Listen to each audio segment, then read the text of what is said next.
C'est un siècle de football et d'histoire qui disparaissent. Un club fondé par Clémenceau, fusionné avec la Chaume en 1997, le TVEC, Tigre Vendéen Étoile Chaumoise.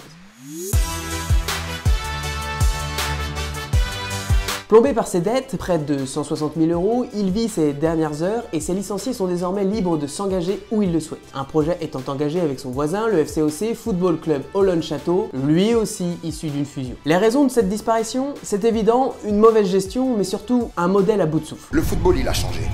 Pour jouer à un bon niveau, les charges se multiplient, avec les indemnités des joueurs, les déplacements à l'extérieur. Dans le même temps, la billetterie est faible, et il n'y a pas de droit télé comme pour les professionnels. Comment votre équipe a pu en arriver là, Guy?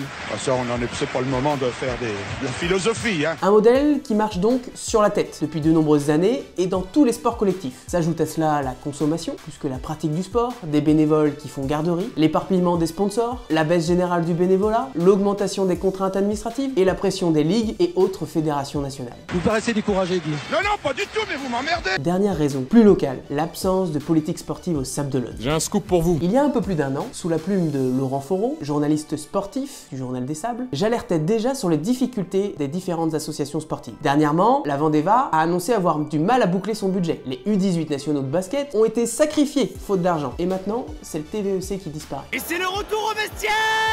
La politique sportive de la ville est liée, comme tout le reste, à l'événementiel. Jeux olympiques, Ironman, Golden Globe Race et autres courses au large. Le maire coule du béton, mais qui va remplir l'aréna de plusieurs milliers de places? Essentiellement des événements extérieurs. Le maire pourra alors se prendre en photo avec l'équipe de France de volley, de basket. Mais que restera-t-il pour le sport sablais? Ces jeunes, ces bénévoles.